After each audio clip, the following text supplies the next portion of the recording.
Be honest with yourself for a moment. Not the polished version you show the world, but the real you. The one lying in bed at 2 in the morning. You are staring at the ceiling. You know exactly what needs to change in your life.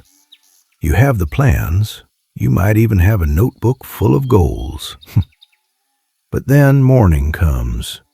You hit snooze 3 times.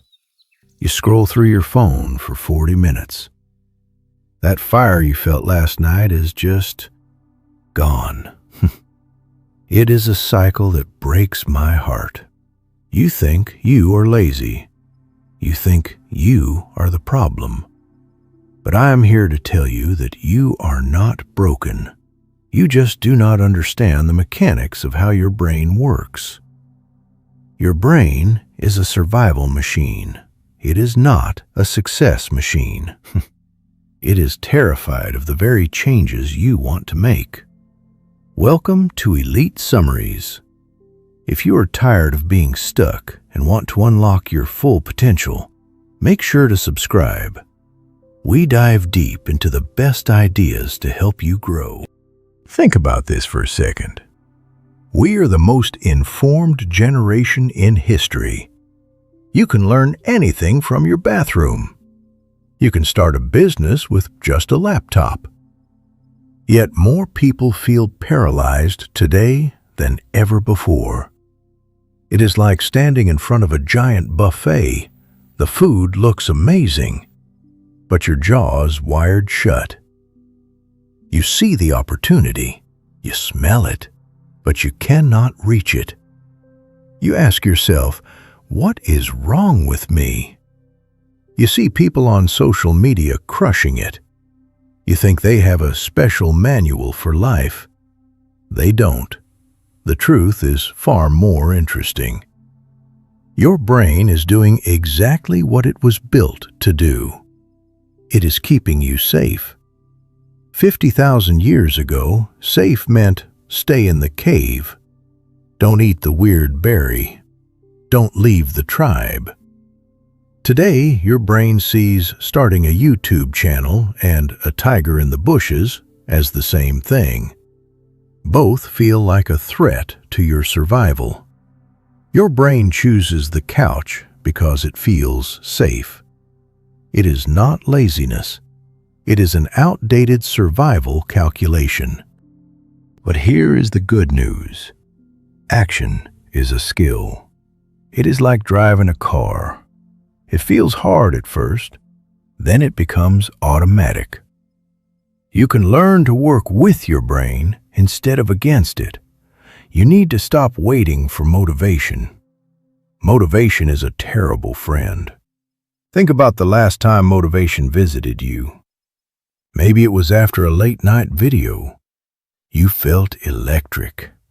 You were going to change everything. Then 3 days passed.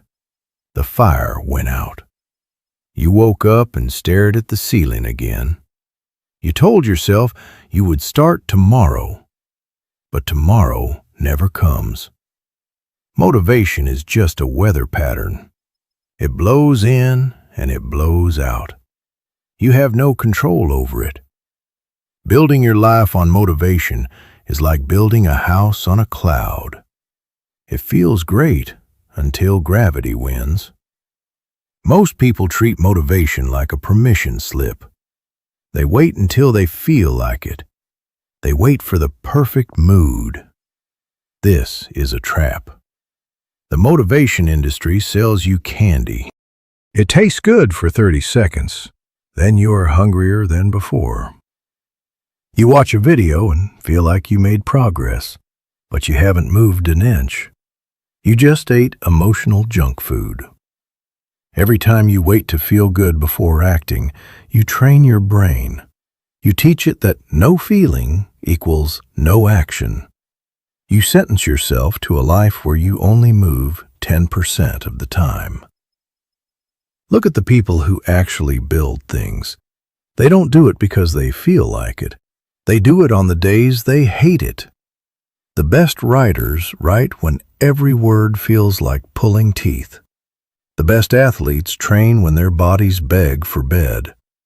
They stopped waiting for permission from their feelings. The real answer is systems. It is identity.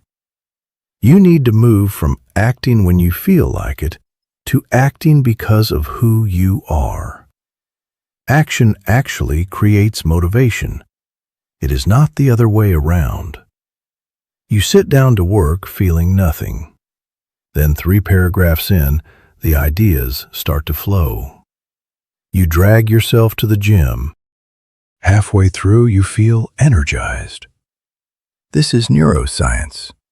Movement releases dopamine. It is fuel for your brain. The engine does not need to be warm to drive. Driving is what warms the engine.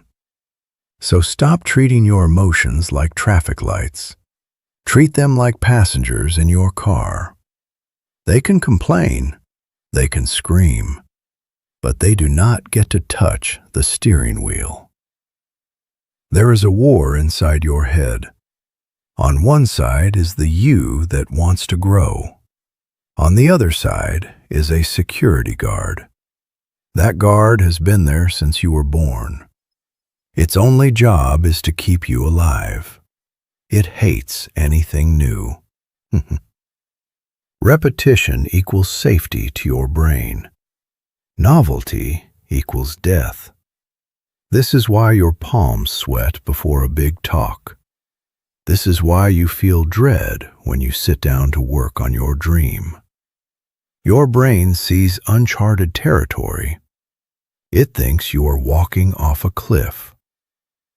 When you face a challenge, your amygdala sounds the alarm. Your body floods with stress. You enter the freeze response. You don't run away. You just pick up your phone. You reorganize your desk. Your brain successfully distracted you from the danger. Your rational brain tries to fight back, but that part of your brain runs on expensive fuel. It gets tired fast. This is why willpower feels so draining. You are arm wrestling your own biology, and your biology has been training for 100,000 years. But you can hack this. Your brain is like clay. It can be reshaped. Scientists call this neuroplasticity. Every time you take action despite the fear, you rewire yourself. You weaken the path of hesitation. You strengthen the path of momentum. The resistance you feel is not a stop sign. It is a compass. It shows you exactly where you need to go. Your brain uses sneaky weapons to keep you stuck. It uses the planning fallacy. It makes a task look like a mountain when it is just a staircase. It uses negativity bias. It zooms in on the 10% chance of failure. It uses analysis paralysis. It makes you think you need more research. But research is often just a hiding spot. You fight back with strategy. Use the 2-minute rule. Tell yourself you will work for just 2 minutes. Your brain isn't scared of 2 minutes. But once you start, the chemistry shifts. You move from resistance to engagement. Use environmental design. Arrange the battlefield so you win. Put your running shoes by the bed. Leave your notebook open. Don't rely on willpower. Rely on the path of least resistance. The biggest thing holding you back is a story. It is the story of your identity. It runs in the background like a computer program. It controls everything. Imagine 2 people trying to write a book. One says, "I want to be a writer, but I never finish anything." The other says, "I am a writer. Who do you think finishes the book? The person who sees themselves as a finisher. Your brain is obsessed with being consistent with who you think you are. Think of your identity like a thermostat. If it is set to 68 degrees, the system will keep it there. If you start doing too well, your brain will sabotage you. It pulls you back to what feels familiar. This is why lottery winners go broke. Their internal thermostat is set to struggling. To change your life, you must reset that thermostat. You don't do this by thinking. You do it by casting votes. Every action is a ballot. When you wake up early, you vote for being a disciplined person. When you hit snooze, you vote for being someone who avoids hard things. No single vote wins the election, but over time, the votes add up. You don't need a huge change. Start small. Make your bed. Drink water. Spend 5 minutes creating before you consume. These tiny actions fly under your brain's radar. They don't trigger the alarm, but they shift the story. The words you use matter. Your brain treats "I am" statements as commands. Don't say, "I am trying to work out." Say, "I am someone who moves my body." One is a wish. The other is an identity. Start identity stacking. Connect new habits to things you already believe about yourself. If you are a loving parent, tell yourself that a loving parent stays healthy for their kids. Now, the gym is not a chore, it is an expression of your love. Change your social environment, too. Your brain constantly checks what is normal. If your friends just talk and never act, your brain thinks that is the standard. If you hang out with builders, your brain adjusts its thermostat. Sometimes, the best thing for your goals is changing who you eat lunch with. You need to build an action machine. Consistent people are not tougher than you. They just have better bridges. Most people try to swim across a rough river every day using willpower. Successful people build a bridge. Once the bridge is there, crossing is boring. It doesn't require courage. It just requires walking. The first step is eliminating decisions. Every choice you make drains your mental fuel. This is decision fatigue. By the time you decide what to wear and what to eat, your energy for real work is gone. Decide once, then let it run. Plan your meals on Sunday. Pick your clothes the night before. Make the first hour of your day a script you follow without thinking.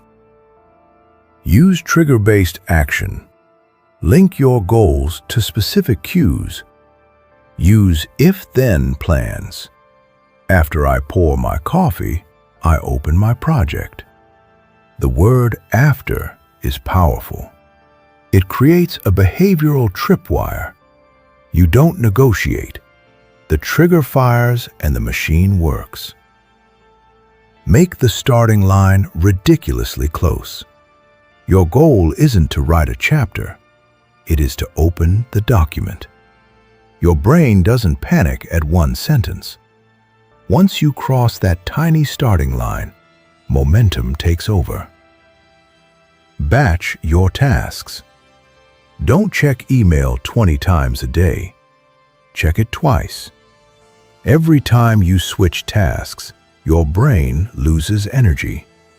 It is like stopping a train and starting it again. Batching keeps you on one track.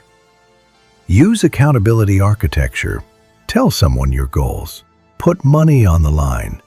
Make inaction expensive. Right now, doing nothing is free. Change that.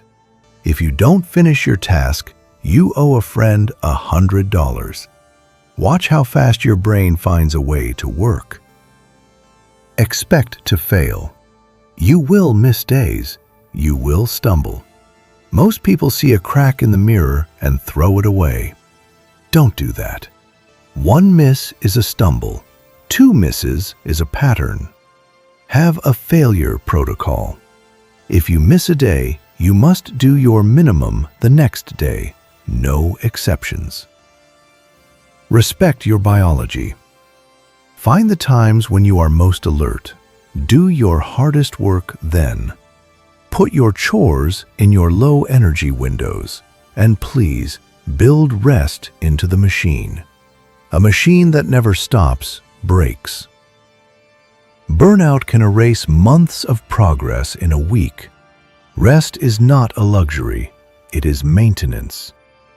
Let's talk about the real monster, procrastination. It is not what you think. It is not about time management.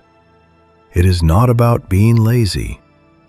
Procrastination is fear wearing a disguise. It is fear of not being good enough. It is fear of rejection. But fear is a con artist. It whispers that the timing isn't right. It tells you that you need more research. These sound like wise thoughts, but they are just fear in a suit. When a task feels important, the stakes feel high. Your brain detects a threat. It looks for an escape.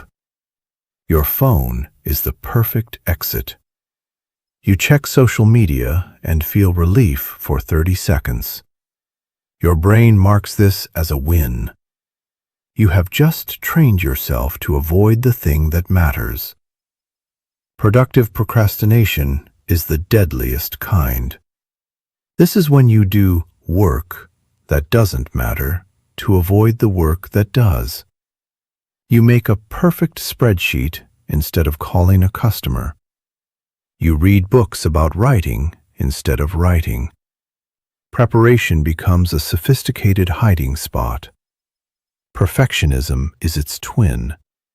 It tells you to wait until you can do it perfectly. But done is better than perfect. A messy, finished project can change your life. A perfect, imaginary project changes nothing. To kill procrastination, change your relationship with discomfort. When you feel that squirmy feeling, don't stop. Treat it as a green light. It is the feeling of growth. The more you want to avoid something, the more important it likely is. Use the 5-minute deal. Work for exactly 5 minutes.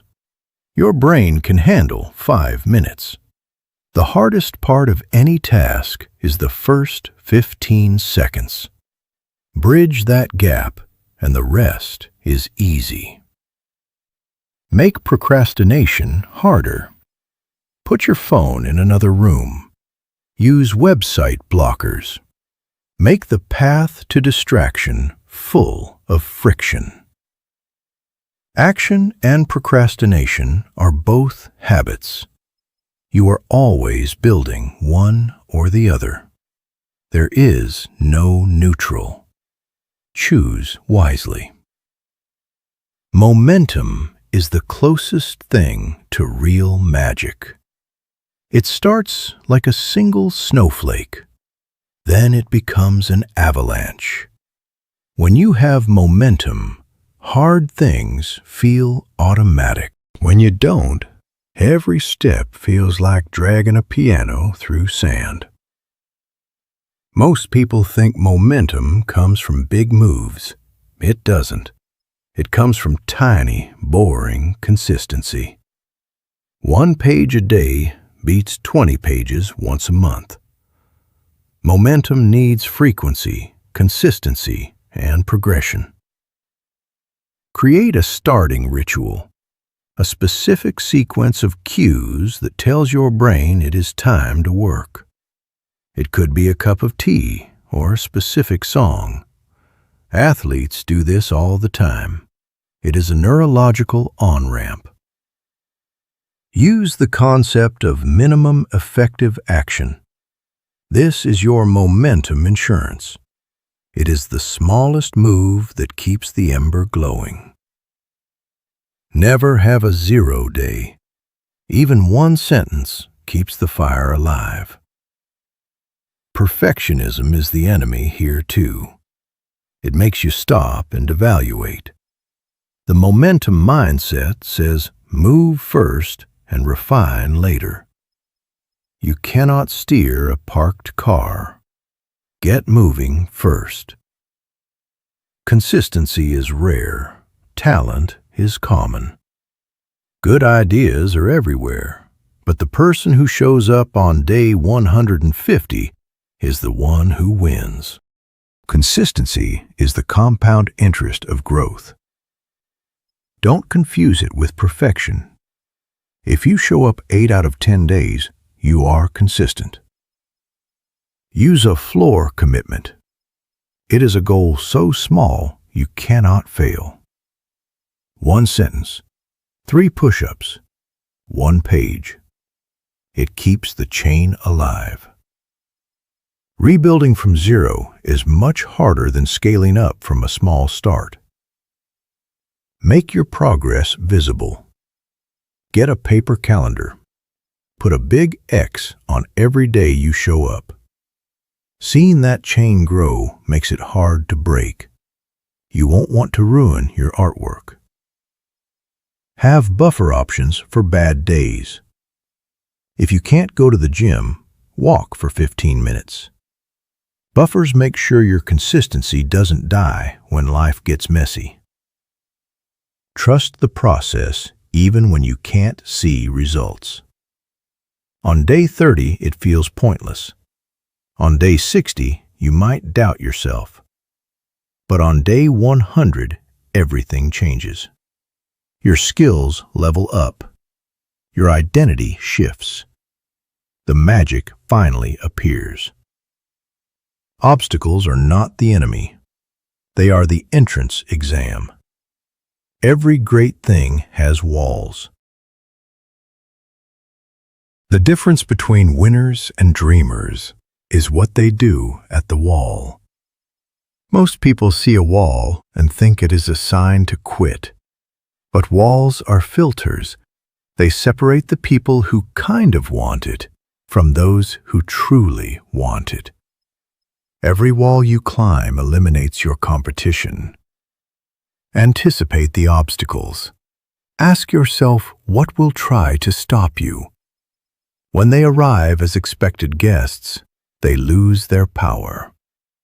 Internal obstacles are the most dangerous. Limiting beliefs act like invisible fences. Ask yourself if they are actually true. Usually, they are just old stories. External obstacles like lack of money or time are real, but they are also training equipment. Constraints breed creativity. The person with no money develops resourcefulness. The person with no time develops efficiency. Use these limits to build muscles you will use forever. If your approach fails, change the approach, not the goal. If the door is locked, try the window. Persistence without adaptation is just being stubborn. Feel your emotions without obeying them.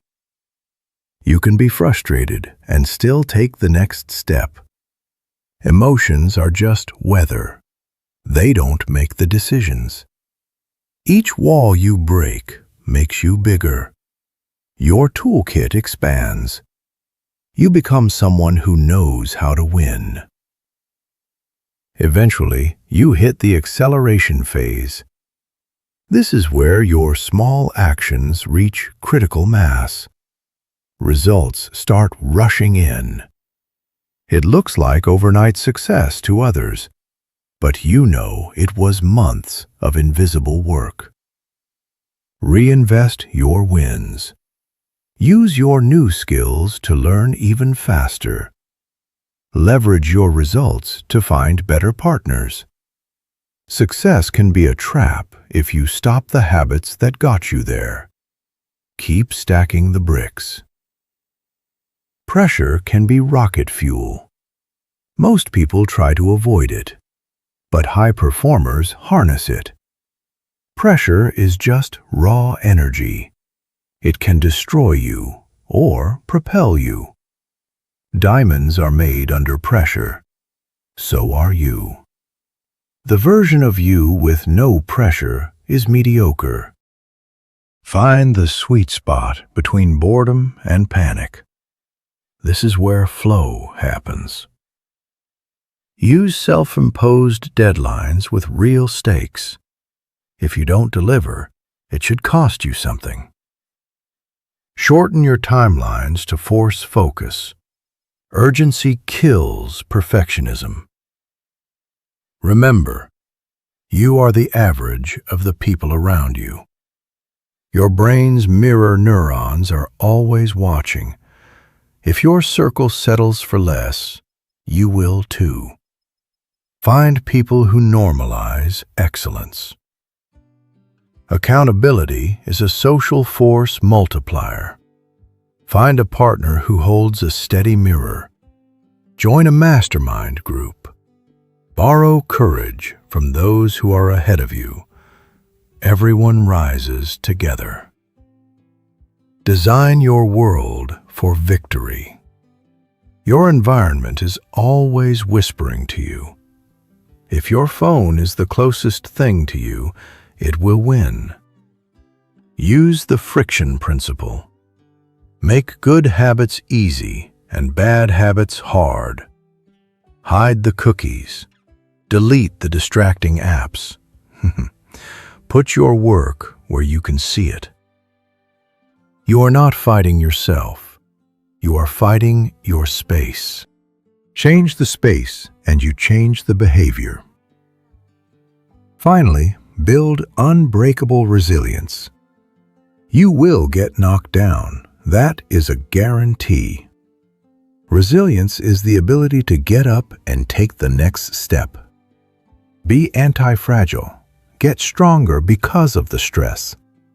Choose your interpretation of events. A failure is just a lesson in what doesn't work. It is data. It is the curriculum for your success.